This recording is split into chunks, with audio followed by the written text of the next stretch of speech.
Dan kalau haters sih Ya. mungkin sudah nggak dipikirin sama Sean ya. Jangan. Iyalah, ngapain? Kita semua tahu, mau pejabat, pemuka agama aja ada hatersnya. Semua Iyalah. pasti ada Iya. hatersnya. Itu Kalau- nggak akan Kan dipikirin. gini, Mas Pupuk, kalau haters tuh lama-lama jadi fans. Lihat deh, bener deh. Kalau kita tetap jalani dengan baik, insya Allah semuanya jadi fans. Haters fans yang tunda. Iya. Ya itu Fans fans yang tertunda. Iya, Iya. Dan sebagai dorongan ya, sebagai support ya. Itu masih sirik aja, pengen juga jadi Sean itu, sirik aja haters itu. Udah. Oke. Nama dok, nama dikit ya soal Boleh, soal support boleh. ya. Boleh. Ini Indonesia dulu pernah punya misalnya nih atlet-atlet yang juga mengharumkan nama Indonesia, boleh dibilang itu atas biaya sendiri atau sponsornya. Seperti Ayu Basuki ya kan, Angelina Jolie. Angelina Jolie. Ketawa kan lo, sengaja sebut. Wah, ini udah kepikiran.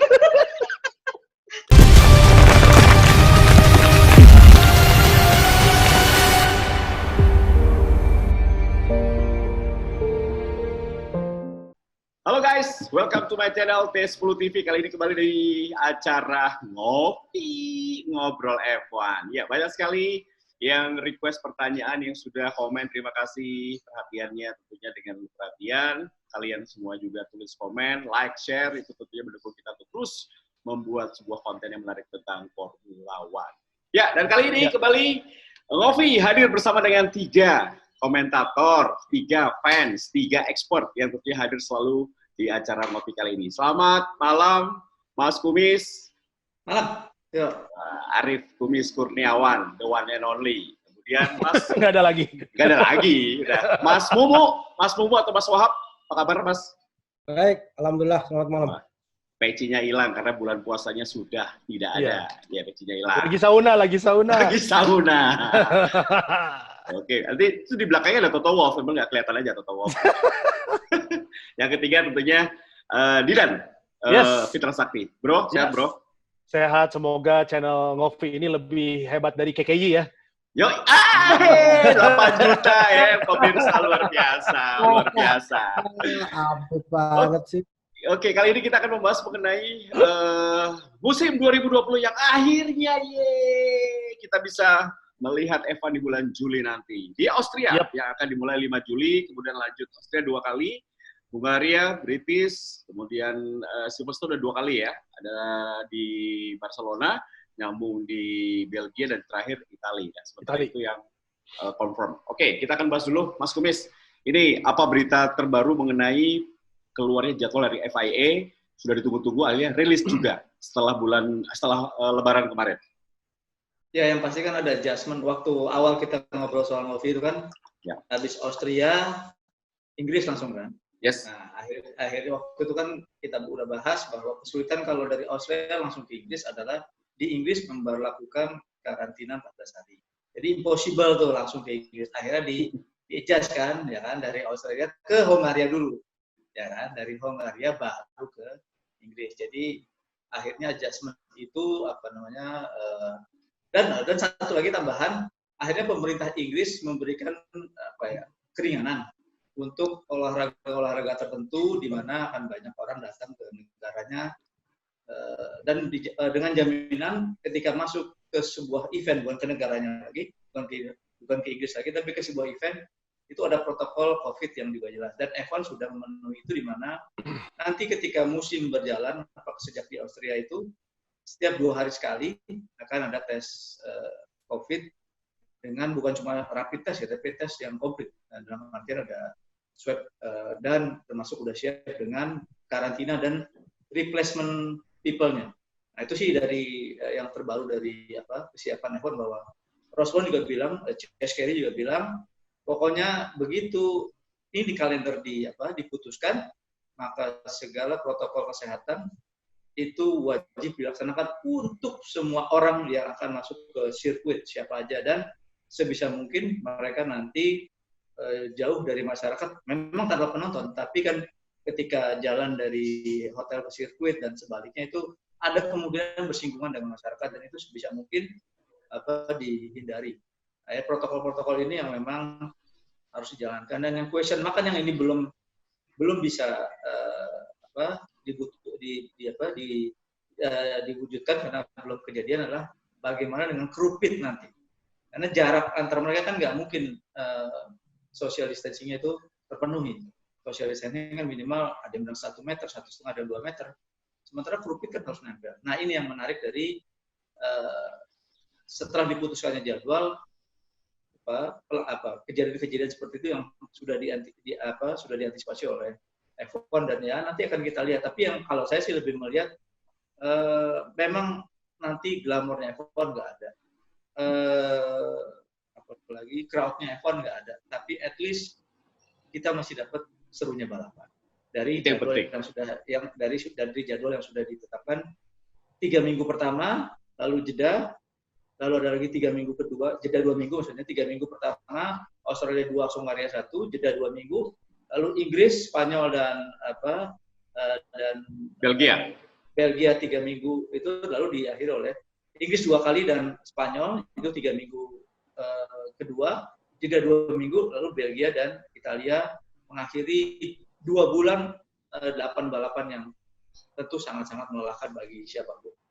Ya, isu tentang protokol kesehatan apakah juga meresahkan tim, Mas Mumu? Kalau Mas Wahab, Mas Mumu aja kagok-kagok manggilnya saya, ya Mas Mumu di F1 sendiri. Tadi Mas Kumis bilang katanya sedikit mengurangi glamornya, tapi tidak mengurangi serunya race. Nah ini protokol kesehatan ini semua cabang olahraga tampaknya membuat protokol kesehatan. Apakah ini mengganggu? Isu ini cukup mengganggu santer di sana, Mas Mumu?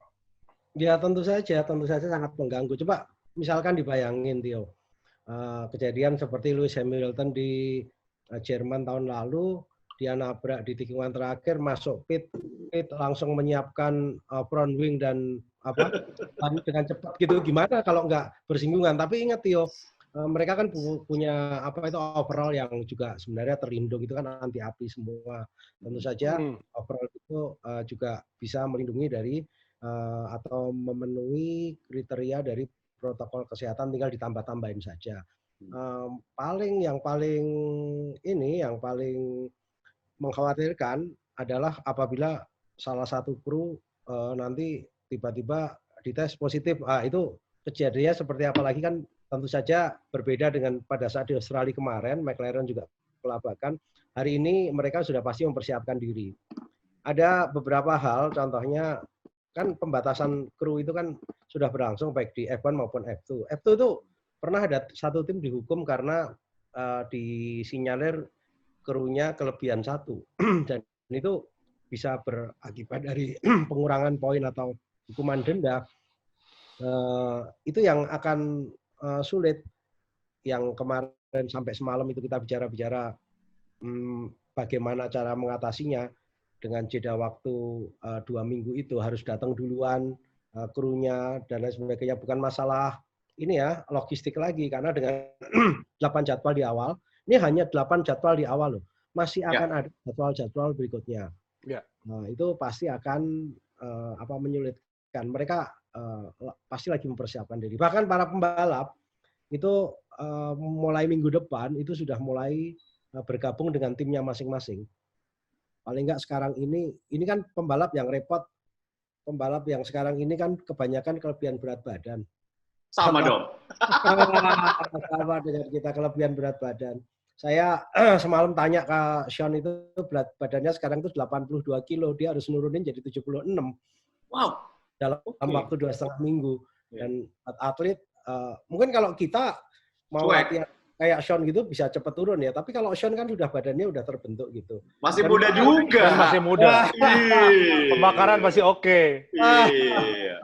Gitu kira-kira Tio dari saya.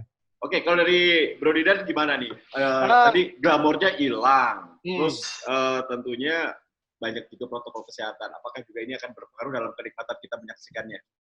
Pertama-tama saya ingin mengucapkan terima kasih kepada pemerintah dari masing-masing negara ya. Karena akhirnya mereka juga sadar bahwa industri olahraga ini industri yang sangat besar dan juga pastinya harus mendapatkan privilege yang tadinya Inggris juga mengatakan bahwa tidak akan memberikan sesuatu yang istimewa buat olahraga atau Formula One, tapi akhirnya juga mereka akan memberikan yang istimewa. Terus terima kasih juga F1 sekarang punya Chase Carey ya, kalau kita lihat. Yang paling optimis dia dari awal, bahwa ketika pandemi ini, bahwa ya orang Amerika kita tahu sendiri seperti apa ya, waktu edisi sebelumnya juga saya ngomong tentang bagaimana Amerika tetap melihat bahwa olahraga ini penting secara bisnis. Apakah musim basket akan selesai? Tidak. Musim baseball selesai? Tidak. Gitu kan, semuanya tetap jalan. Sementara di Eropa banyak musim-musim olahraga yang akhirnya harus selesai. Ya, terus optimismenya sangat besar dan juga bahkan sangat percaya diri bisa menggelar lebih dari 15 race bahkan ketika itu. Terus juga perubahan yang dilakukan terhadap F1 juga banyak yang ya mungkin fans-fans lama termasuk saya awalnya nggak suka ya lihat logo berubah lah apa berubah, tapi akhirnya lama-lama pikiran bisnisnya benar juga sih gitu kan. Akhirnya memang harus ada perubahan besar. Terus sekarang juga akhirnya optimisme itu keluar, tentunya dengan protokol yang tadi ya. Kita nggak pernah kebayangin nanti juga akan di-set sebuah protokol yang apakah setelah menang, setelah mendapatkan piala, atau mungkin ada podium atau tidak, kita nggak tahu, karena daerah-daerah juga buat apa, katanya gitu ya. Kan buat kepentingan TV, ada. Ya mungkin juga nanti di stadion, kita sendiri lihat ya, Liga Jerman ada satu stadion di mana dia memasang hiruk pikuk penonton kan.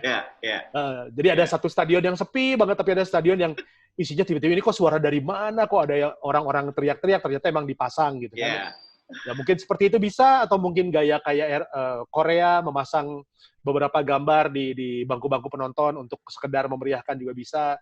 Tapi yang pasti yang akan kita kangen adalah parade para pembalap sebelum balapan mungkin hilang ya. Kita lihat itu juga. Terus juga tadi dibilang bahwa sekarang para pembalap cadangan harus benar-benar siap. Karena bukan tidak mungkin tiba-tiba mereka di balapan berikutnya harus ganti pembalap yang amit-amit terkena apa-apa gitu kan. Kalau dulu mungkin pembalap cadangan ya kapan kita main ya gitu. Nunggu-nunggu sakit kah, nunggu cedera kan lama. Kalau sekarang mungkin juga harus ada di sana. Tapi untuk protokol ini saya rasa di balapan pertama mungkin akan terlihat berhati-hati. Seperti kemarin kita lihat Bundesliga ya. Waktu di awal-awal selebrasi tidak sentuhan, ya bahkan jauh-jauhan. Tapi kalau udah jalan sampai sekarang lihat sendiri ya. Udah lupa gitu mereka, karena mereka memang sudah dalam kondisi semuanya sudah dikarantina, sudah profesional, sudah dites, sudah fit. Apalagi di Formula One, bahkan perjalanan mereka dari satu venue ke venue lainnya juga akan menggunakan transportasi yang sangat eksklusif, sangat khusus gitu ya. Bukan dengan transportasi yang terbuka. Ya, mudah-mudahan yang di awal mungkin akan memperlihatkan bagaimana protokol ini berjalan, tapi feeling saya sih di balapan kedua atau ketiga kayaknya sudah mulai biasa nih. Gitu ya. dengan apa yang ada gitu. Tio, ada yang sedikit berbeda loh Tio dari apa? Kebiasaan di F1 itu setiap seri itu ada namanya. Kalau dulu kita kenal misalkan balapan Jerman kan waktu di Nürburgring dan Hockenheim, namanya beda, ada Jerman GP atau Eropa GP, atau pada saat di Italia itu kan waktu di San Marino yang di Imola dan di Monza itu kan namanya berbeda. Nah, untuk Austria kali ini seri pertama itu tetap namanya Austrian GP, tapi seri kedua namanya Styrian GP. Begitu juga di Inggris. Inggris itu balapan pertama.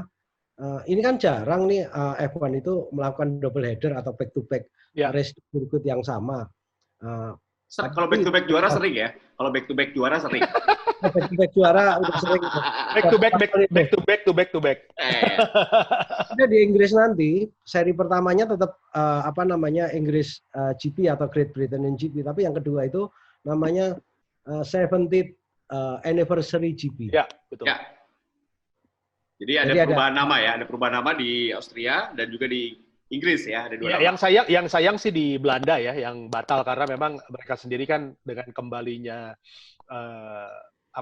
pengen pertama kali ada pengen penontonnya banyak segala macam, mungkin tidak akan tercapai di musim ini ya. Udahlah pending tahun depan aja kayaknya gitu. Cuman yang penasaran Vietnam. Ya, Vietnam. Tapi Vietnam ada di jadwal di Desember. Ya, kita akan melihat nanti. Mungkin kan untuk pada saat ini nanti diumumkan untuk mungkin berikutnya ya. Ya, mudah-mudahan ada.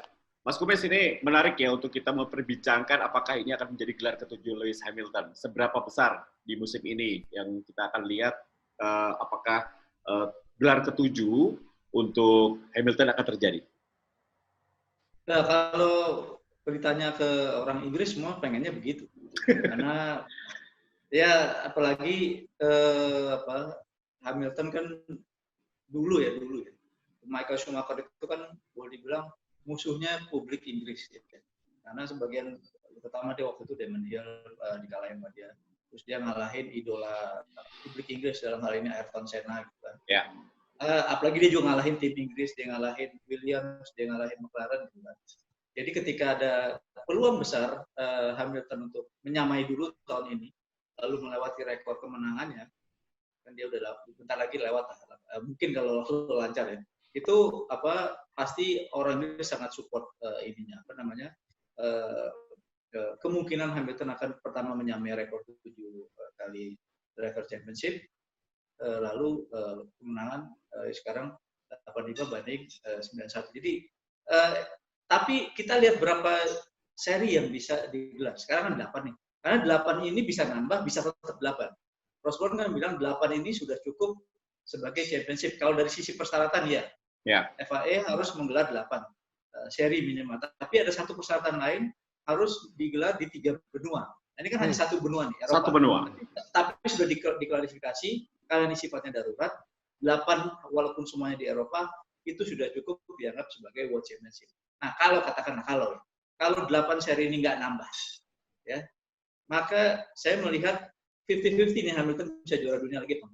Karena di 2 seri pertama, kalau saya waktu kita Novi awal itu, di obrolan Novi awal itu kita bilang, kalau tidak kagok, Red Bull mungkin menguasai 2 seri ini. Dan di Red Bull Ring, di mana? Hungaroring, itu juga Red Bull mungkin kuat. Karena itu sifatnya high downforce. High downforce itu pokoknya begitu sirkuit butuh downforce bagus, disitulah Red Bull kuat. Selebihnya mungkin Hamilton bisa ngambil di Silverstone, bisa ngambil di Catalunya, dan mungkin di Belgia. Nah, kita nggak tahu Ferrari nih, karena Ferrari kan waktu awal kita masih bilang semua Ferrari ini masih question mark. Yang sudah kelihatan tuh Red Bull sama Mercedes. Jadi kalau hanya mengandalkan 8 seri ini aja, memang kan Hamilton untuk jadi juara 50-50 saya bilang. Belum, tapi kalau di extend sampai, ya kita juga belum tahu extensionnya sampai ke seri mana aja, itu peluang Hamilton sangat besar untuk jadi juara dunia lagi.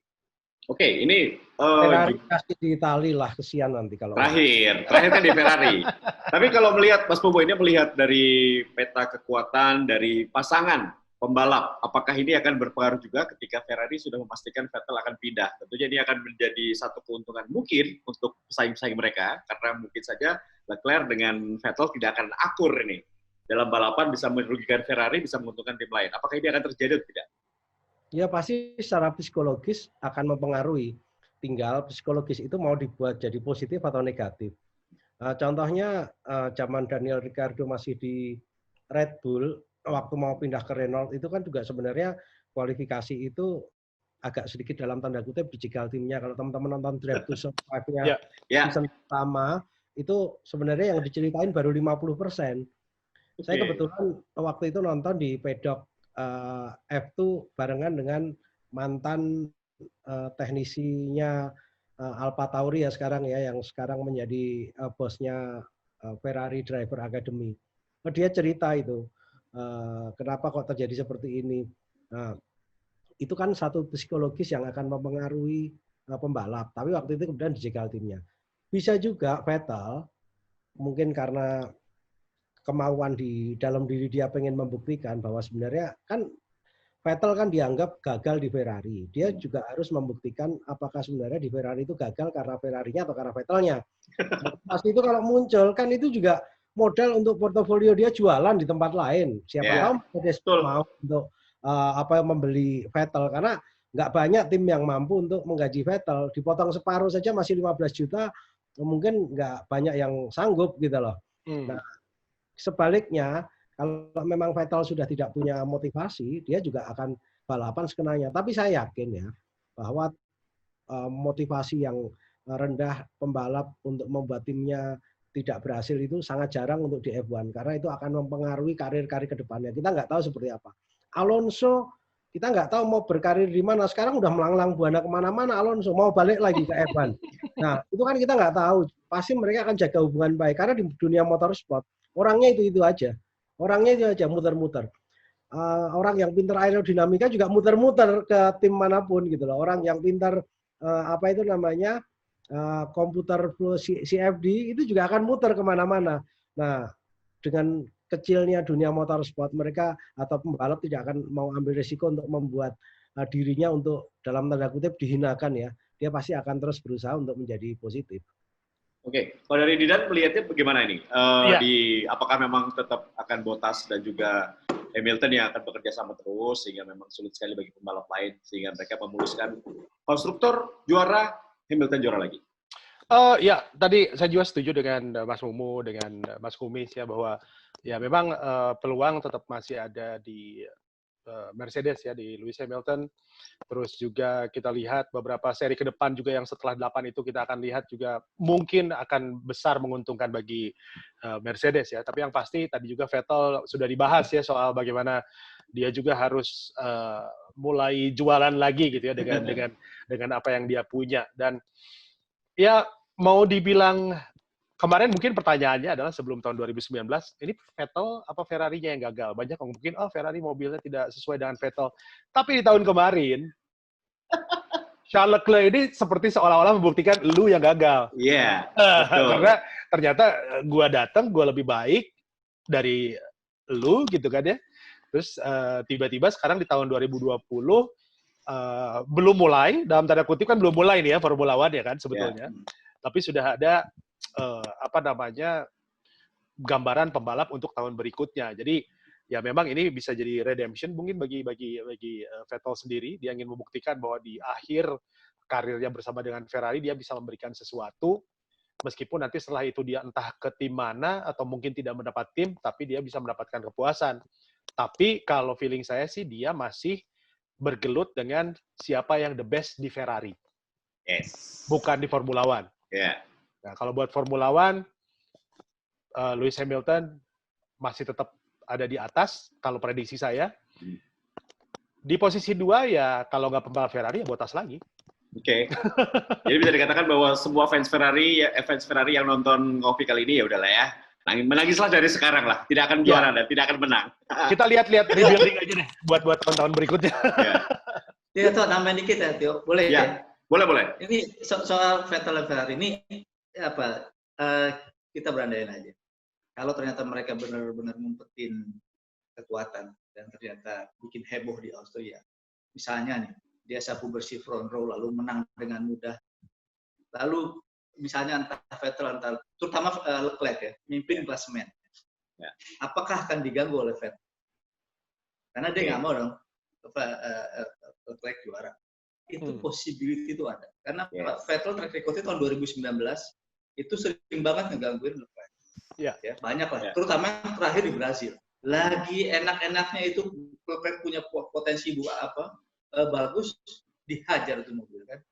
Jadi tanpa mengecilkan arti keinginan Vettel, tapi Vettel yang punya track record dia selalu mengganggu Steam. Sama Mark Webber pernah begitu, sama Daniel Ricciardo pernah begitu, dan sama Leclerc tahun lalu di Ferrari bukan sekali 2 kali dia begitu tuh. Jadi Leclerc itu sudah punya istilahnya ya wajar lah Ferrari akhirnya ngebuang Vettel tahun 2020 regardless apa yang dia dapat tahun ini. Tapi ada pertanyaan Mas Kumis nih, menarik. Seberapa persen kemungkinan Vettel akan tetap di Ferrari? Kalau dalam beberapa seri ternyata bagus, diperpanjang mungkin nggak? Enggak lah, kan udah kontrak. Udah fix. Udah fix. Enggak, artinya itu nggak mungkin berubah. Paling dia kan, ya tadi Wahab udah bilang, nambahin portofolio dia aja. Kalau dia benar-benar bagus, ya mungkin tim-tim lain ya, katakanlah Mercedes berani nggak ada ngebuang Bottas lalu menjadikan 2 pembalap hebat seperti ketika Rosberg sama Hamilton tandem lagi. Tapi saya sih nggak yakin itu terjadi ya karena resikonya gede banget. Bottas sangat kooperatif ya. Ya, Bottas sangat kooperatif. Enak dia kerja sama. Kayak Felipe Massa dulu ya kan, kalah oke, di depan kalah ya udah. Oke, terus ini silly season selalu rame ya. Kalau bicara gosip-gosipan tuh seru banget. Nah, ini gosip terbaru apa Mas Mumu yang bisa disampaikan tentang silly season ini? Saya kemarin mendengar begini, pada saat Daniel Ricciardo berkontrak dengan McLaren, dia itu hanya meninggalkan pesan bahwa saya mau kontrak dengan McLaren melalui pesan. Tidak bertemu langsung dengan Cyril Abiteboul. Nah, semenjak itu 2 jam kemudian terjadilah kontrak antara Daniel Ricciardo dengan McLaren. Setelah kontrak itu terjadi, tidak ada sama sekali pembicaraan antara Cyril Abiteboul dengan Ricciardo.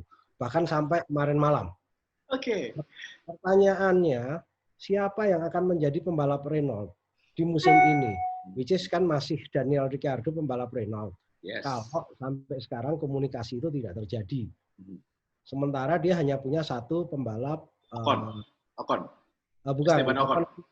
Pasti akan apa itu namanya, pembalap dia ada pembalap Cina yang sekarang balapan di Zhou. Oh, buat ya oke, tahun depan ya. Apapun bisa terjadi. Apakah pertanyaan yang menarik adalah apakah Daniel Ricciardo mau untuk mengalah balapan demi Renault tahun ini yang dia udah benci sekali kayaknya dengan Renault itu, seperti kalau pada saat dia keluar dari Red Bull, selain sedikit ada benci juga kan karena persaingan dengan Max-nya, mereka lebih sayang kepada Max. Nah, kalau yang sekarang ini mestinya orang Renault itu masih sayang sama Daniel Ricciardo. Cuman Daniel Ricciardo merasa tidak diberikan paket yang mumpuni untuk bisa bersaing. Posisi Daniel Ricciardo bukan di situ loh sebenarnya. Bahkan dia harusnya bisa bersaing dengan Carlos Sainz. Ya. Carlos Sainz cukup baik menempatkan diri di posisi pembalap terbaik untuk tim papan tengah. Tetapi Renault sendiri sudah menyerah kalah jauh dengan McLaren. Ingat poin tahun lalu itu kalau nggak salah bedanya itu sekitar 50 sekian poin lah. 50 sekian poin untuk klasemen akhir itu kan cukup banyak sekali kan. Ya. Kita nggak bicara. Renault itu musuhnya adalah McLaren sekarang ini.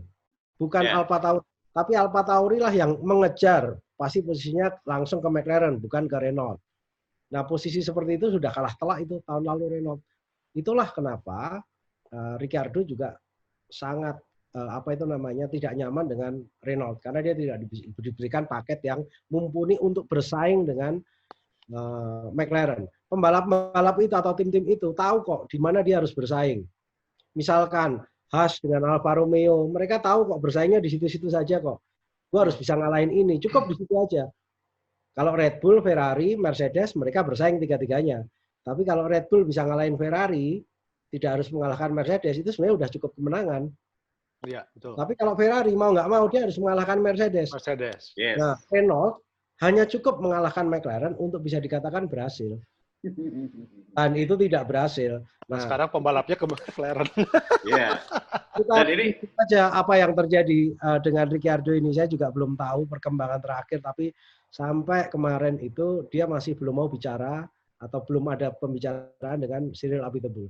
Ya, soalnya kalau kita melihat masih banyak pembalap-pembalap yang nganggur ya tahun depannya, masih kemungkinan bisa berpindah tim, termasuk Vettel dan Alonso. Ini Alonso tadi sempat kita bahas nggak mungkin balik, tapi apapun terjadi F1 mah asal ada uang, bayar kontrak, balik. Lagian Alonso jualannya bagus juga kan? Iya, itu Alonso itu jualannya bagus sebenarnya kalau dari segi untuk mengejar sesuatu yang lebih tinggi. Kalau menurut gua sih ya sudahlah Alonso ya gitu ya. Yeah. Sudah selesai gitu.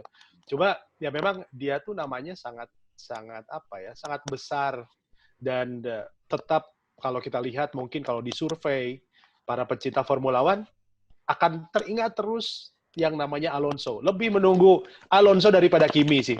Yeah, sebenarnya Mas Robi Alonso apa Kimi, meskipun saya menyukai Kimi tapi tetap Alonso itu berada di atasnya dari segi dari segi image dan lain-lain. Apalagi Formula One membutuhkan orang seperti dia, meskipun dia sering menyerang misalnya ke federasi atau apapun, tapi orang seperti itu yang dibutuhkan untuk menjadi isi berita bahwa oh ini ada yang panas nih antara Alonso dengan federasi atau dengan apapun itu. Mungkin tidak disukai tapi dibutuhkan. Ya. Benar nggak sih? Betul. Setuju. Alonso itu paling komplit loh. Dari sisi skill, defense-nya bagus, dia juga fighter. Itu dari sisi skill balapan. Dari sisi sponsor, dia juga pasti ditempel oleh banyak sponsor. Dimanapun balapan dia ditempel. Itu juga sudah merupakan kelebihan dari Alonso. Yang ketiga, banyak penggemar cewek yang menyukai Alonso. Itu luar biasa. Itu nggak bohong. Ya. Tapi ya memang juga seneng sama Alonso kayak sama-sama kumis kan. Oke, Mas Kumis. Ini pembalap-pembalap di 2000 line up yang ada di 2020. Mas Kumis bahas Alonso tuh dia suka gatel biasanya kalau Alonso suka merinding ya. Mas Kumis, ini di line up yang 2020 ini pembalap-pembalap mungkin ada pembalap yang bisa jadi rising star nggak? Atau bisa dilihat akan bersinar di musim ini? 2020 ya, kalau dari line up-nya dan dari kekuatan kalau McLaren meneruskan tren bagusnya di tahun ini ya, maka ya kemungkinan besar tuh Lando Norris bagus ya. Memang tahun depan dia pindah ke Mercedes sini maksudnya. Tapi kan basic tahun 2019 tuh bagus banget ya. Bisa bikin Carlos Sainz ada di posisi 6 besar. Ya, memang ada satu yang kedepak ya si siapa namanya balap lain itu Alexander Albon, tapi dia bisa masuk ke 6 besar itu juga menurut saya bagus ya. Kalau dibilang Racing Star memang yang paling mungkin bersinar ya Lando Norris karena yang lain misalnya George Russell lihat mobilnya ya. Mobilnya dijual malah timnya kan gitu kan. Iya. Gitu. Nah, saya nggak melihat nama lain yang bisa bisa berkompetisi secara maksimal. Ya cuma Lando Norris kalau memang dibilang itu calon racing star. Kalau misalnya tahun ini ternyata Carlos Sainz lebih bagus lagi dari 2019 di McLaren, ya itu memang karena dia fondasi, emang bakatnya udah ada di situ, dia udah ada bagus ya. Oh tadi nyinggung Alonso, memang kan kalau Sainz akhirnya ngomong Alonso juga. Hari ini udah nempel Carlos Sainz. Di Ngovi sebelumnya kan Wahab udah cerita tuh. Tim-timnya Alonso sama Carlos Sainz kan sama terus ya sebelum terakhir ke Ferrari itu kan. Nah bedanya cuma susunannya aja gitu. Alonso terakhir di McLaren, kalau Sainz terakhirnya di Ferrari.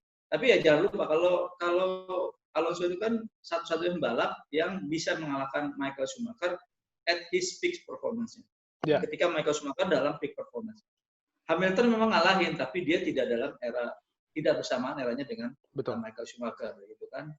Ya itu yang bisa dibanggakan oleh Alonso. Gue bisa ngalahin Schumacher ketika dia lagi jaya gitu kan. Nah, ini mungkin yang akan jadi pemicu Carlos Sainz untuk dia harus lebih bagus dari Alonso. Dan memang tugas beratnya Carlos Sainz tahun depan rekan timnya Charles Leclerc itu luar biasa juga gitu. Kalau balik lagi ke tadi pertanyaan Tio, rising star di 2020 ini siapa?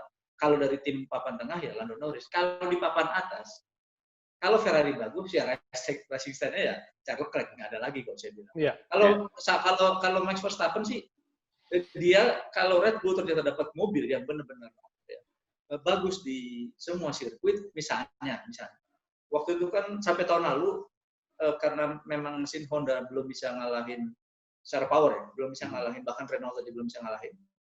Maka ketika masuk ke sirkuit-sirkuit yang butuh power dari engine seperti Monza, seperti Spa-Francorchamps, itu pasti kewalahan. Nah, kalau tahun ini Honda ternyata bisa mendevelop mesin mereka, ya mungkin tanda kutip rising star-nya itu adalah ya Max Verstappen yang bisa menjegal Hamilton untuk menyamai rekor Michael Schumacher di juara dunia 7 kali. Oke, kalau isu starting grid, Mas Mumu sempat ngobrol sama saya, apakah memang benar ya reverse grid itu gimana tuh, Mas? Oh iya. Sebentar, saya tak nambahin yang Alonso tadi ya. Oke. Ini banyak ngomong Alonso jadi. Oke, hidup Alonso. Semoga musuh kembali. Saya dulu musuh tuh pas zaman Michael Schumacher lagi jago-jagonya. Aduh. Saya dengar Alonso itu punya pra kontra dengan Renault. Isunya ya saya nggak yakin 100%. Jadi ada yang wartawan Eropa nanya sama saya juga, Wahab kamu tahu Alonso punya pre-kontrak dengan Renault? Oh nggak tahu. Makanya saya jawab, kalau kemungkinan misalkan Daniel Ricciardo tidak mau balapan untuk Renault, ini bisa jadi 2020 ini Alonso ke Renault kalau pre-kontrak itu benar ya. Kalau memang Alonso mengisi posisi. Itu mungkin loh terjadi. Musim ini. Memang yang kosong kalau Ricciardo tidak mau balapan untuk Renault, kan dia masih dikontrak musim ini. Ya. Kalau tidak mau balapan, kan berarti kosong. Kalau diisi oleh pembalap reserve driver terlalu jauh. Riskan. Belum. Lagian dia juga masih balapan untuk F2. Balapan F2 lari ke F1 itu sangat melelahkan. Ya. Sangat-sangat melelahkan itu. Apakah kemungkinan itu akan diisi Alonso? Ya kita tunggu saja. Ini masih baru isu. Mas Mumu, saya mau nanya nih, dari mulai munculnya Renault ya di 2016, ini kenapa sih gonta-ganti pembalap terus? Udah 6 sampai sekarang deh, mulai Palmer, Ocon pernah di sana, Hülkenberg, terus sekarang tambah lagi ada isu Alonso. Ini tim sebenarnya gimana sih? Ada apa gitu di dalamnya kok nggak pernah bisa mempertahankan pembalap? Ya mungkin dalam waktu 4 tahun 4 pembalap atau 2 pembalap bahkan. Iya. Ya kan kalau eranya kan sudah berbeda ya. Nah. Kalau dulu kan eranya Flavio Briatore. Tua amat. Karena ya eranya waktu Alonso juara 2005-2006 kan Flavio. Kemudian kan kita tahu dia terkena hukuman karena skandal di Singapura 2008 itu. Iya. Sehingga kemudian Renault sempat menarik diri, kemudian silam kan ya masuk lagi dalam bentuk prinsipal. Tapi kan eranya sekarang kan eranya si Cyril Abiteboul tadi. Jadi saya pikir masing-masing pimpinan punya kebijakan atau strategi yang berbeda. Makanya bisa jadi mereka belum firm antara mendapatkan pembalap, bisa memberikan misalkan masukan kepada timnya supaya timnya makin kuat, atau pembalap karakter pembalap itu kan juga berbeda. Ya. Mereka belum firm lah. Buktinya si Ricciardo saja mungkin paling cepat ya di antara lain yang dianggap nggak loyal lagi ya. Nah, seperti itu. Bisa macam-macam lah. Kira-kira gitu, Dan. Okay. Aku lanjutin soal reverse grid tadi ya. Boleh. Ya. Jadi ada acara begini kira-kira di mereka memaksakan salah satu dari 2 balapan double header di Austria dengan Inggris itu, salah satu dari 2 balapan itu memakai sistem reverse grid. Jadi kualifikasinya hari Sabtu itu semacam balapan mini. Kemudian urutan kalau di F2 yang sudah menerapkan 1 sampai 8 itu kan nomor 8 jadi nomor 1. Iya. Nah, ini belum ditentukan. Ini kan masih wacana. Nah, apakah ini nanti dijalankan? Mungkin akan, kalau misalkan dijalankan hanya ada di 1 seri. Kualifikasinya bukan Q1, Q2, Q3, tapi balapan mini. Nah, apakah cuma 8 pembalap, 10 pembalap? Tapi yang pasti kan menarik. Karena handicapnya, regulasi kan saya selalu bilang, regulasi itu adalah dibuat untuk menguntungkan tim lemah. Iya. Jangan dong. Sebenarnya kan kompetisi jelas. Harusnya dicoba Mas Mumu, dibuat untuk membuat Ferrari juara. Tapi kalau reverse grid di Formula One, ini pasti beda dengan Formula 2. Yeah. Kalau di Formula One jangankan reverse grid, Mercedes di urutan 19 aja bisa juara. Coba masalahnya, kalau misalnya nanti yang tadi jadi depan, jadi di posisi katakanlah 8 atau 9 atau 10, riskan untuk bisa menjadi celaka, betul nggak sih? Ya. Nah, yang enak saya start di depan tuh mereka risk untuk celakanya tuh bisa dibilang sangat kecil. Tapi kalau udah ada di urutan di tengah, itu untuk kemungkinan celakanya besar. Jadi ngarepin misalnya Mercedes yang tadinya pertama terus di reverse jadi 8, ya mereka akan mengalami insiden di situ. Pembalap-pembalap yang lain yang nggak mungkin juara jadi juara bisa. Tapi kalau mereka selamat, 6 lap juga kekejar. Iya pasti. Maksimal 10 lap. Iya. Maksimal 10 lap. Yeah. Jadi mau di reverse kalau startnya aman, pembalap siapapun itu pasti di depan lagi dia. Yeah. Jangan lupa ban yang disediakan beda. Maksudnya pilihan ban di F1 kan lebih banyak. Yeah. Jadi pasti yang di tengah mungkin akan memakai yang ban yang lebih keras duluan.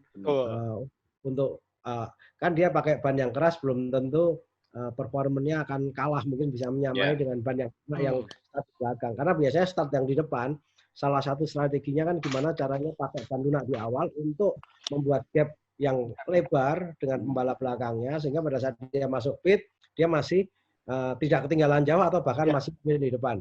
Nah, itulah yang dilakukan biasanya kalau tim-tim papan atas, dia start dari belakang atau starter dari grid, dia pasti akan pakai ban yang keras terlebih dahulu. Ya. Akan kekejar juga ya. Oke, itu tentunya kita akan melihat apakah itu akan menjadi gosip ataukah memang akan dilakukan oleh FIA, itu tentunya menarik. Kalau gue pribadi sih, gue berharap dari first grid akan dilakukan, itu seru. Jadi ya akan drama terjadi. Oke, Mas Kubis, ini menarik nih ada dua hal lagi yang masih kita bahas di kesempatan kali ini. Pertama adalah mengenai Toto Wolff dan juga Christian Horner. Ini dua tim prinsipal lagi dikatakan mendapatkan sorotan media-media karena dikaitkan dengan Vettel. Nah, ini tapi Christian Horner sudah bisa mengatakan bahwa saya tetap nyaman dengan Albon dan juga dengan Max. Sedangkan Mercedes, ini masih tanda tanya besar. Nah, apa yang bisa dicermati dengan headlines dari kedua tim prinsipal? Jadi, soal Toto Wolff dan Christian Horner, itu sebenarnya ributnya sebelum masuk ke situ ya. Itu soal reverse grid juga.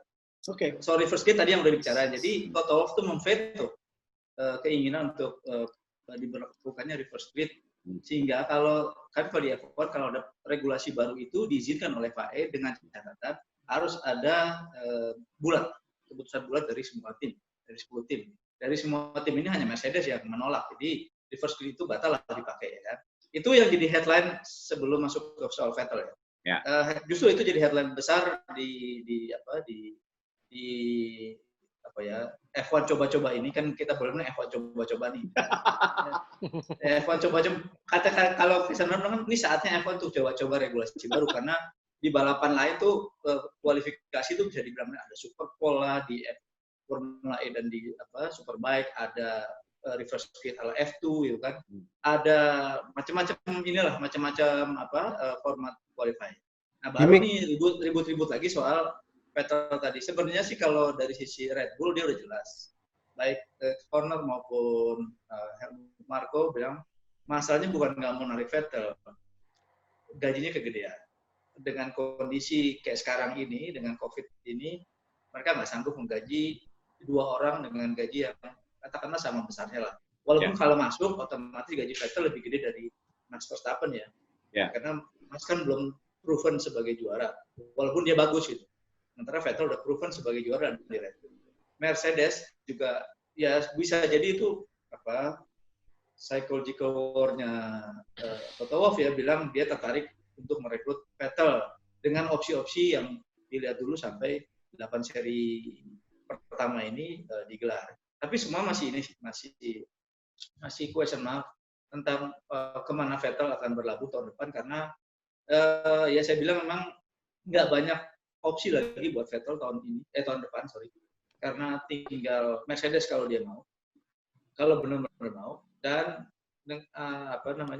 dengan Renault kalau juga Renaultnya sih mau aja, teman Vettelnya mau nggak, karena Renault kan disinyalir, disinyalir dia satu-satunya tim yang mengorbankan musim ini tidak upgrade dengan harapan tahun depan ada regulasi baru 2021. Tapi kan ternyata regulasi baru batal diterapkan. Jadi itu juga yang tadi saya bilang ketika Tio nanya soal racing. Tadi saya mau nyebut Esteban Ocon. Tapi karena mobil Renault tidak develop tahun ini, saya jadi batal untuk menyebut nama Esteban Ocon. Karena kemungkinan besar dia juga akan seperti jadi George Russell. Yang bukan nggak bagus, dia bagus. Cuma timnya abal-abal gitu kan. Saya khawatirnya tadi Wahab bilang Renault akan menjadi pemenang tanda kutip kalau bisa mengalahkan McLaren kalau dia tidak develop mobilnya, dan mereka sudah tidak develop mobilnya karena menganggap tahun depan, misalnya tahun depan kan dia ada 2 plannya nih ya, kalau normal ada 2 breakthrough, pakai Mercedes lagi, McLaren Renault pakai Renault itu tahun depan tuh breakthrough-nya adalah mereka pede dengan regulasi baru dari mobil 2021 yang lebih ramping. Itu mereka udah siap. Ternyata batal. Bang. Ya sudah, akhirnya tidak ada major development tahun ini, membuat Renault kayaknya sih akan suffer di tahun 2020. Itu Oke. Oke, kalau Didan melihat apakah memang secara keseluruhan F1 nih, F1 sebelum kita bahas Sean Gelael, gue tertarik membahas Sean Gelael karena kita melihat pembalap kita akan tampil di F2 ya. Meskipun ini F1, Movi, tapi boleh lah ngomong F2 boleh lah dikit. Nah ini kalau Movo ya, kalau lu lihat bagaimana Liberty Media terus FIA secara keseluruhan mengemas F1 ini menjadi sebuah tontonan yang menarik ketika tidak ada live music, tidak ada hiburan sekitar sebelum dan setelah race ya. Apa yang mungkin bisa dikemas kalau menurut dari sisi entertainment? Pasti fokusnya adalah bagaimana menyenangkan penonton yang ada di TV sekarang. Ya, dengan apapun itu ya. Karena mungkin Mas Mumu, juga Tio, juga Mas Kubis ngerasa banget ya, ketika Liberty Media pegang, kita melihat tampilan di layar kaca jauh lebih informatif ya. Dari mulai grafis, dari mulai prediksi akan kekejar dalam berapa lap, segala macam yang kecil-kecil itu Amerika banget. Amerika adalah statistik yang mereka munculkan di layar kaca ya. Olahraga apapun itu sampai statistik lari segitu, 500 meter dia lari, sampai dihitung. Bahkan apalagi lihat Formula E ya. Waduh, set. Nah apalagi kalau pertama kali statistik COVID juga bagus Amerika. Terus kayak dulu ya waktu Iya. Waktu awal-awal siaran misalnya apa sepak bola gitu ya, lo kok lu data bisa dapet tendangan dari kiri itu sekian persen, gue lihat website di Amerika ya, karena website Eropa tidak ada seperti itu. Jadi itu sisi entertainment yang kita lihat kemarin ya, entertainment dari segi kita ingin tahu informasi. Gue rasa di tahun ini nanti kita akan lihat di seri pertama itu Liberty Media dan juga timnya semuanya ini sedang menggodok apa yang harus bisa dilakukan di TV. Kita tidak tahu seperti apa, surprise-nya seperti apa. Mungkin nanti tiba-tiba ada tayangan apa dulu, kita nggak tahu. Dan itu diharapkan, gue sangat mengharapkan ada itu. Karena jangan sampai akhirnya kita hanya menyaksikan hal yang biasa, tanpa ada penonton, malah jadi garing kan gitu ya. Coba kalau untuk penggemar seperti kita sih, mau ada penonton, nggak ada penonton, nggak ngaruh ya. Karena balapan is balapan, olahraga ada olahraga yang sangat menyenangkan. Jadi sejauh ini kalau kita lihat, kemarin sempat gue ngelihat berita ya waktu April bulan April itu April Mop, terus ngelihat ada bahwa Formula One diambil oleh Disney. Sempat ada kayak gitu, bangun tidur gue kaget, ini kemana Liberty Media, kemana Chase Carey gitu kan, ternyata hanya prank April Mop itu. Gue langsung, aduh, jangan sampai deh, karena ini memang sedang dibangun oleh mereka seperti apa. Terus kita akan lihat di tahun ini, jika sukses untuk survive di tahun ini, dari segi income, dari segi hiburan buat kita, dan lain-lain, saya rasa nanti setelah 2021 semua kembali normal, F1 akan getting bigger pastinya. Amin. Dimulai loh, Didan. Coba lihat aplikasi F1. Nah, itu dia. Aplikasi F1 itu ada F1 itu sendiri, ada F1 Paddock, ada F1 TV, dan lain sebagainya. Kalau sekarang, lu bayar F1 aplikasi setahun, bayarnya 300 sekian ribu gitu ya, hampir 400 ribu. Kalau per bulan 45 ribu. Nantinya kemungkinan akan dibuat per seri. Jadi lu sekarang bayar 400 ribu untuk 20 seri. Tapi kalau lu bayar untuk satu weekend, cuman 15 ribu apa 20 ribu, lu pasti lebih mau kan daripada lu harus betul. Nah, jualan retail mereka itu akan dilakukan oleh Liberty, dan ini udah mulai muncul sekarang seperti itu. Coba aja nanti setelah ini. Tampilan grafisnya juga makin bagus, lap timingnya juga makin keren. Itulah seperti Didan bilang, gue setuju banget. Amerika itu. Betul. Saya aja udah nggak nitip topi sama Mas Mumu sekarang. Mas Mumu lagi di mana? Karena udah bisa beli. Gue juga nitip. Sekarang tinggal dilihat aplikasi F1. Ya ini seperti kalau di Amerika itu yang pertama kali adalah NBA League Pass. Ya, betul. Satu tahun semua pertandingan nonton semua bisa. 1,3. Yes, nggak sampai. Ya nggak sampai. Waktu awal mahal banget kan. Terus kalau lu penggemar Lakers, nonton pertandingan Lakers doang, harganya segini. Satu pertandingan cuma 13.500. Satu pertandingan, kalau nonton satu pertandingan itu doang. Betul, kalau misalnya F1 nanti, gue pengen nonton seri ini, beli aja. Udah, daripada langganan satu tahun. Ya itu memang channel-channel keuangan yang harus diambil masa-masa sekarang gitu. apalagi nggak ada penonton, tadi yang kita bahas tadi ya di awal ya, nggak ada penonton, tentunya Liberty Media dan juga FIA akan memaksimalkan semua cara untuk bisa mencari uang, untuk mengeruk keuntungan. Oke, ini sedikit saja karena... nanti ada kirim-kirim bunga gitu ya, kayak Bigo Live. Seperti Bigo Live. Kirim bunga buat Vettel yang lagi kejar nih, kirim bunga. Iya. Kalau sekarang ini posisinya berarti lagi open BO ya? Wow. Oke nih, Mas Momo. Mas Momo nggak berani ngomong. Dia nggak berani. Gawat.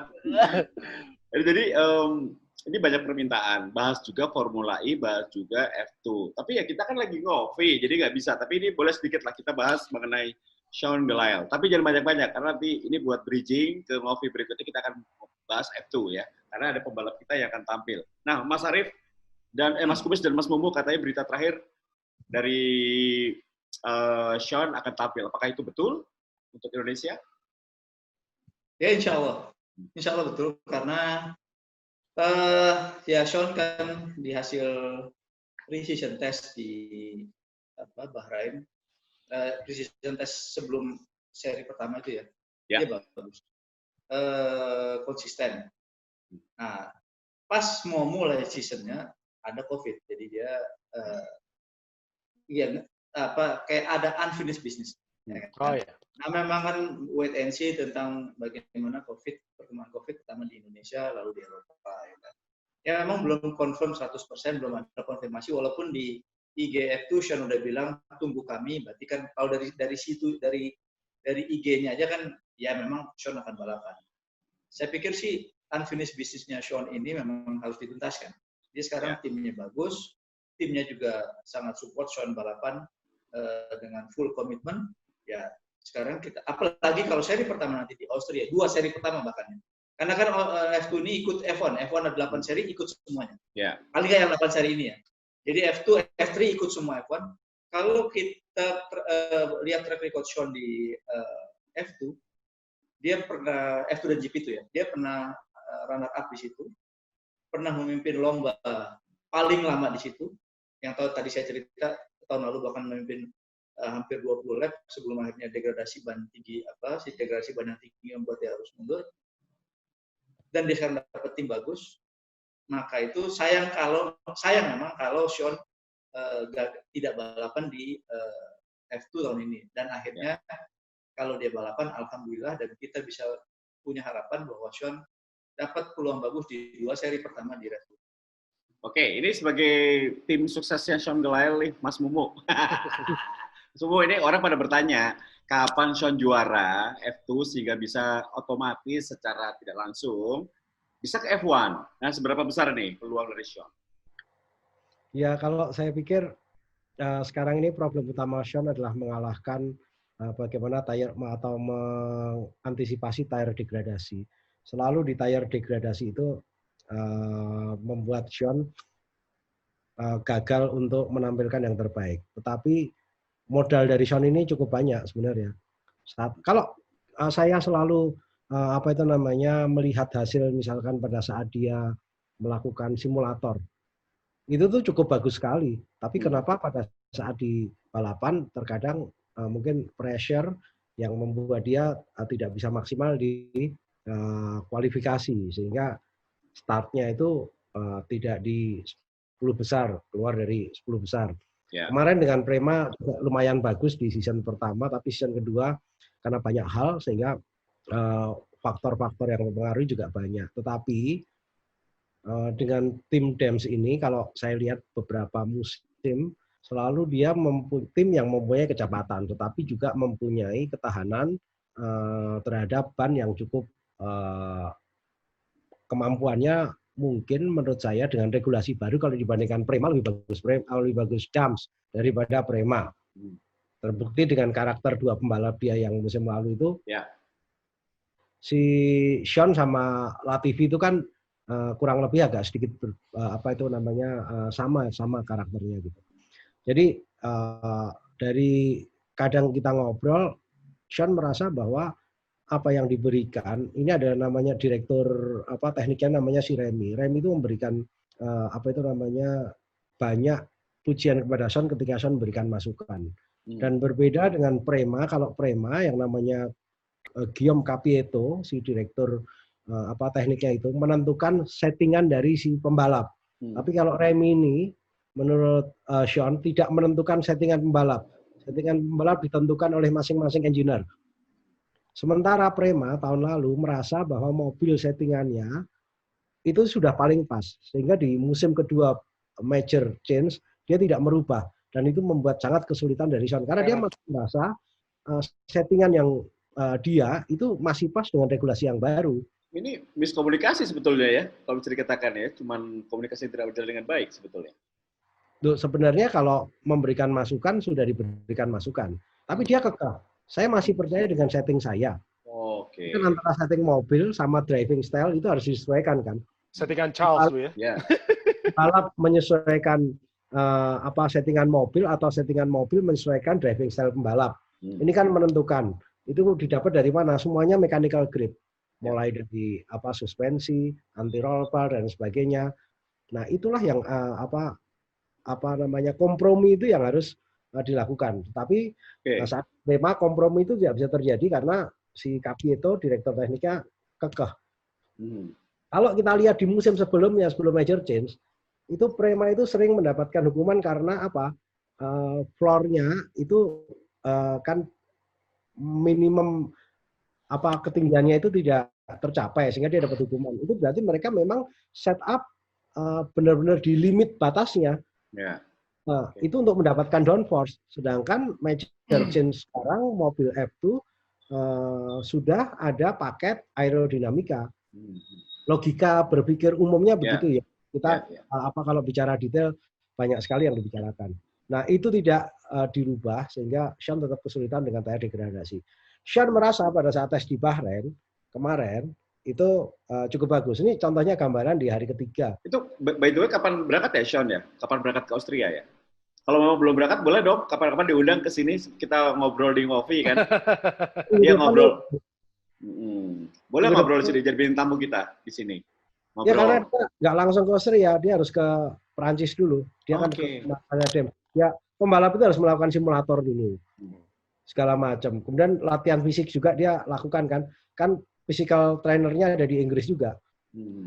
Gitu. Dan itu namanya setelah dari Inggris ke Perancis nanti baru berangkat ke Austria. Biasanya hari Rabu hari pada saat sebelum weekend balapan baru sampai ya para pembalap itu ya. Ya, buat Didan ini kita kangen tentunya ya buat ada pembalap Indonesia ya. Dulu kita bangga banget ada Rio yang menjadi andal kita di F1 meskipun selalu di posisi belakang karena timnya emang jelek banget. Susah untuk bisa diandalkan ya secara mesin dan kualitas. Nah, kalau sekarang lu ada harapan nggak Sean bisa menjadi pembalap? Untuk Sean Gelael ya, gue harapkan tadi kan sudah dibahas secara teknis apa yang terjadi dalam timnya. Gue sih berharap untuk rakyat Indonesia ya, please support him. Karena kita lihat ya di sosial media banyak yang betul-betul dalam tanda kutip haters ya. Kepada Sean Gelael gitu dengan wah dia inilah dia itulah segala macam. No, gue bilang untuk terjun sebelum ke Formula One di Formula 2 juga ini adalah bukan hal yang mudah ya karena dibutuhkan juga bagaimana dia memiliki karir dari awal, bagaimana dia akhirnya bisa mempunyai level untuk bisa mengendarai mobil sekelas Formula 2 dan nanti juga Formula One yang memang sudah dicoba juga pernah oleh Sean Gelael. Jadi kalau bisa ini kita harus terus support gitu teman-teman kita, terutama sekarang Sean Gelael yang bagaimana kegigihannya dia bisa untuk terus berada di level yang sekarang dia punya ya. Meskipun nanti mungkin misalnya amit-amit gitu ya dia tidak berhasil ke Formula One seperti Artem Markelov misalnya yang lama di Formula 2 gitu kan ya. Ada di Formula 2 terus tapi menjadi sebuah nama yang memang oh ya pembalap itu memang ada di sana. Ada di Formula 2 dan juga sudah sangat lama di sana dan mempunyai ciri khas tersendiri. Sean tidak mudah ya. Pertama, kita lihat bagaimana fisik dia yang tinggi. Oke? Fisik yang tinggi pasti membutuhkan berat badan yang ideal untuk fisik dengan tinggi seperti itu. Sementara di balap, itu kan bukan kayak di sepak bola atau mungkin di basket. Kalau bisa pendek ya? Kalau tinggi harusnya pendek dan berat badan yang penting. Karena berat badan gua lebih 3 kilo dengan Tio misalnya lebih rendah 3 kilo itu akan menjadi sangat beda gitu kan untuk kecepatan mobil dan lain-lain. Sean mempunyai handicap yang besar untuk memanage badannya dalam kondisi dengan seringan mungkin, tapi dengan otot yang bisa mendukung badan dia untuk menahan downforce, untuk menahan G-force, untuk menahan bagaimana kendaraan dia, dan Mas Mumu juga lebih paham pasti bagaimana sulitnya Sean untuk menciptakan otot yang kuat dengan badan yang light, tapi dia tidak bisa menghentikan tinggi tubuh dia yang betul-betul sangat tinggi untuk seorang pembalap. Mark Webber kita lihat segede gitu aja udah besar ya di Formula One, apalagi Sean yang sepatunya ukuran berapa tahu nggak, Dan? Sepatunya 47. 47 kan? 47. Set gede bener. Gue pernah ngobrol sama Mas Mumu bahwa dia tuh di kokpit tuh hanya sisa sedikit ya Mas ya. Oh my god. Masih sisa sedikit. Potong sedikit ya, di kokpit sisa sedikit. Ayo dong Mas Momo, diundang dong Sean. Ngobrolin ngopi lah, jadi bintang tamu kita ngobrol-ngobrol. Kalau kayak Lewis Hamilton mah enak, badan segitu, tinggi segitu, ototnya bisa bagus, aman. Kalau Sean handicapnya lebih sulit. Jadi betapa besar pengorbanan yang harus dilakukan oleh Sean ini untuk tetap bisa berada dalam kondisi yang memang ideal untuk di kokpit gitu. Apalagi sekarang berat badannya naik, harus diturunkan, dan dia pasti akan sangat bekerja keras. Jadi harus kita dukung terus, dan mudah-mudahan nanti satu saat 2 tahun ke depan bisa kita lihat. Oke. Thank you banget dukungannya di Dan. Kalau haters sih mungkin sudah nggak dipikirin sama Sean ya. Jangan. Iyalah, ngapain? Kita semua tahu, mau pejabat, pemuka agama aja ada hatersnya. Semua pasti ada. Itu nggak akan dipikirin. Gini, Mas Bobo, kalau haters tuh lama-lama jadi fans. Lihat benar deh. Kalau kita tetap jalani dengan baik, insya Allah semuanya jadi fans. Haters fans yang tunda. Ya itu fans yang tertunda. Dan sebagai dorongan ya, sebagai support ya. Itu mah sirik aja, pengen juga jadi Sean itu, sirik aja haters itu. Oke. Nama dikit ya soal boleh. Ini Indonesia dulu pernah punya misalnya nih atlet-atlet yang juga mengharumkan nama Indonesia, boleh dibilang itu atas biaya sendiri atau sponsornya. Seperti Ayu Basuki ya kan, Angelina Jolie. Ketawa kan lo, sengaja sebut. Wah, ini udah kepikiran. Ketawa kan lo. Mentang-mentang ada kepancing juga. Mentang-mentang ada Brad Pitt, terus Angelina Brad Pitt. Ada Brad Pitt-nya soalnya gue paham, ya kan? Brad Pitt itu pura-pura nggak dengar tuh, ya kan? Angelique Wijaya. Terus ada juga misalnya kalau di atletik dari zaman Purnomo sama Ardi sampai terakhir lalu Muhammad Lalu ya. Itu kan dibiayai oleh swasta ya. Siapapun dia, perorangan, dan kita support mereka, ya kan? Kita juga support dulu di Rio Haryanto sampai ke Evan. Kita juga support Sean Gelael dengan segala kelebihan dan kekurangan. Bagaimanapun, ketika dia naik podium, bendera yang dikibarkan bendera merah putih Indonesia. Bahkan terakhir podium dia di Monaco, itu yang ngasih piala, yang dilihat pertama kali ya di baju Sean ada lambang merah putih. Dia bilang, ini benderanya sama nih sama kita. Oh iya, Monaco merah putih juga. Iya, Monaco merah putih juga. Tadi soalnya Didan udah nyebut Artem Markelov, yang menang waktu itu Artem Markelov soalnya. Jadi gini, terlepas dari itu, Sean sekarang adalah the best driver in Indonesia. Karena gap-nya ke bawah juga jauh, ya kan? Gap ke bawahnya jauh banget.